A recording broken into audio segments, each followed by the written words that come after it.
Welcome in M. as Education Center. I am telling you about linking verb. Linking verb used for joining the subject with the rest of the sentence. Now I will discuss about forms of verb. Verb की forms भी हैं. There are two forms of the verb, finite and infinite. I will start from finite form of the verb. Finite means bound. It must agree with the number and person of its subject. Finite का मतलब bound है, मतलब कि जिसमें एक चीज bound हो जाती है, free नहीं है. It must agree with number and person of its subject. इसका मतलब ये है कि सब्जेक्ट में जो भी आपका पर्सन है या कोई नंबर्स है तो उसके अकॉर्डिंगली ही आप वर्ब लगाओगे. वर्ब के अंदर चेंजिंग आएगी सब्जेक्ट के लिहाज से. In other word you can say subject and verb agreement. Subject और वर्ब एग्रीमेंट होना चाहिए. तो इसमें आपका जो वर्ब है वो आपका बाउंड है एक टेंस के अंदर. टेंस के अंदर भी और सब्जेक्ट को देखते हुए भी हम लोग लगाएंगे. That's why we say it must agree with the number and person of its subject. For example, I love studying. He loves food. Love is finite form of the word because you can see I love studying. Love आपका I के साथ use हो रहा है. In other sentence you can see he loves food. ठीक है, पहले love था और अब loves आ रहा है. तो इसके अंदर जो क्योंकि यहाँ पे टेंस के ऊपर वो बाउंड है ना आपका प्रेजेंट डेफिनेट टेंस के अंदर he, she, it और they अगर आ जाए और he, she, it और सिंगुलर अगर आ जाए तो उसके साथ आप फर्स्ट फॉर्म यूज करते हो और साथ es और es का भी इजाफा करते हो. ठीक है, लेकिन अगर आई, वी, दे, यू और प्लूरल अगर आ जाए तो उसके साथ s या es का इजाफा नहीं किया जाता. तो यहाँ पे आप देख सकते हो ही के साथ loves लगा है और I के साथ love लगा है.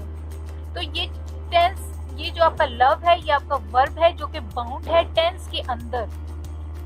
टेंस के अंदर बाउंड है. तो यही चीज मैं आपको बता रही हूँ कि finite form of the verb वो होते हैं जो कि टेंस के अंदर बाउंड होते हैं. If tense of the subject, if tense of the sentence changes, then the form of verb also changes. यही चीज मैंने आपको बताई कि टेंस के साथ साथ आपकी जो फॉर्म ऑफ द वर्ब है वो भी चेंज हो जाएगी. It is bound by the tense of a sentence. For example, he works at the coffee shop. He worked at the hotel. Works and work. You can see the difference between both. इसमें आप देख सकते हो works आपका ये चीज बता रहा है. वर्ब आपकी चेंज हो रही है तो सिर्फ आपको पता लग रहा है कि टेंस कौन सा है. वर्क्स जो ये बता रहा है कि प्रेजेंट का टेंस है और वर्ब ये बता रहा है कि पास्ट का टेंस है. तो मैंने आपको बताया था कि वर्ब यहाँ पे जो है ये फाइनाइट है क्योंकि ये टेंस का मोहताज है. ये टेंस के बाउंड है टेंस के अंदर. जिस तरह आपका टेंस चेंज हो जाएगा तो वर्ब की फॉर्म भी चेंज हो जाएगी. वर्क्स ये आपका टेंस था प्रेजेंट का. वर्ब तो ये आपका पास्ट का होगा. तो आपने देखा कि प्रेजेंट के अंदर उसकी फॉर्म क्या थी, वर्ब्स थी, और पास्ट के अंदर उसकी फॉर्म चेंज होगी, वर्ब होगी. A sentence does not make any sense without a finite verb that gives meaning to a sentence. Yes, आपको आपका सेंस कंप्लीट नहीं होती अगर हम लोग इस फाइनाइट फॉर्म को यूज ना करें. तो आपकी जो सेंटेंस है वो नहीं बनेगा, सेंस ही नहीं उसकी कोई बनेगी. Another form is non-finite. एक तो आपका फाइनाइट था जो मैंने आपको बता दिया कि क्या होते हैं जो कि टेंस के अंदर बाउंड होते हैं. और दूसरा आपका नॉन फाइनाइट है. They are not bound by tense, person और number of the subject. In another word you can say they are not bound in subject verb agreement. For example, I love to sing, you love to sing, we love to sing, Ali loves to sing, we love to sing. You can see to sing, to sing, to sing. To sing remains same despite subject and form of the verb both are changing, but to sing remains same. To sing आपका same रहता है, इसके अंदर change नहीं आ रहा। तो ये जो टू सिंग है ये आपका नॉन फाइनाइट है, जो कि आपका सब्जेक्ट वर्ब एग्रीमेंट के अंदर नहीं आता, इसके अंदर बाउंड नहीं है। Non finite are a extension of a sentence and sometimes can be left out.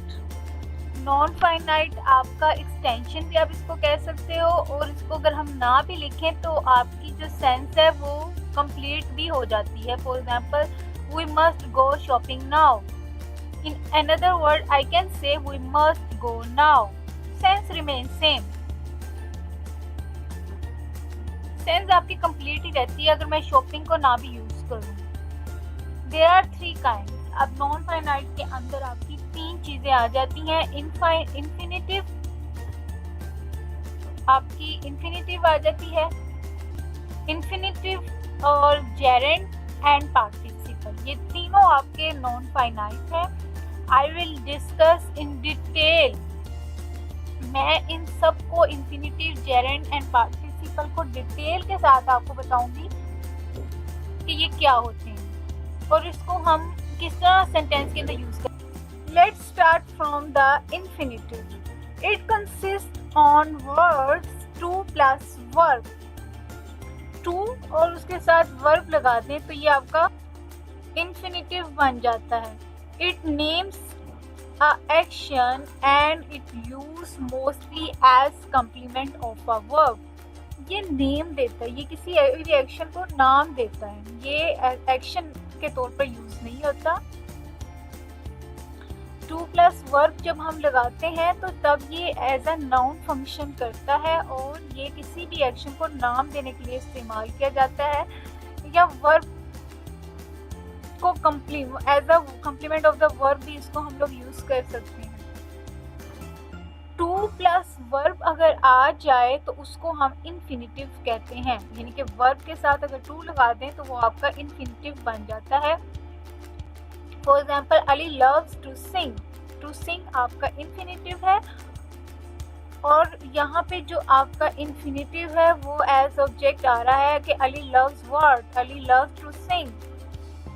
तो टू सिंग आपका नाउन नहीं है, लेकिन आपका ऑब्जेक्ट की जगह पर इसको यूज किया जा रहा है। It is non finite verb and not limited by tense, number और person. It remains unchanged. Yes, I have told you that infinitive non-finite remains same. आपके non-finite जो होते हैं वो टेंस के बाउंड नहीं होते, वो आपके चेंज नहीं होते टेंस के साथ या नंबर्स के साथ। You, for example, you love to sing, we love to sing, Ali love to sing, we love to sing, she will love to sing. To sing remains same in all. You, we, Ali, we, she ये आपके change हो रहे हैं और love, love, loves, love, love verb भी आपका change हो रहा है, लेकिन जो टू सिंग है वो सेम ही रहेगा। चाहे आपका सब्जेक्ट चेंज होता रहे, चाहे वर्ब भी चेंज होता रहे, लेकिन जो सिंग है, टू सिंग है, वो आपका सबके साथ सेम रहेगा। इसके ऊपर कोई इफेक्ट नहीं करेगा, इसके ऊपर subject and verb agreement effect नहीं करते। दूसरी एग्जांपल लेते हैं, Ali loves to sing, we love to sing, she will love to sing. तो मतलब इसमें भी आपका वर्ब है वो आपका प्रेजेंट से पास्ट में और पास्ट से फ्यूचर के अंदर जा रहा है, लेकिन टू सिंग आपका सेम ही रहता है, इसके ऊपर टेंस का कोई असर नहीं है होता, कोई इन्फ्लुएंस नहीं है। There are different methods to identify infinitive. It usually appear after the main verb in the sentence. For example, they waited to meet the director of the play. तो to meet आपका main verb waited के बाद आ रहा है, तो इसको हम main verb से के बाद में भी लगा सकते हैं। Infinitive are used after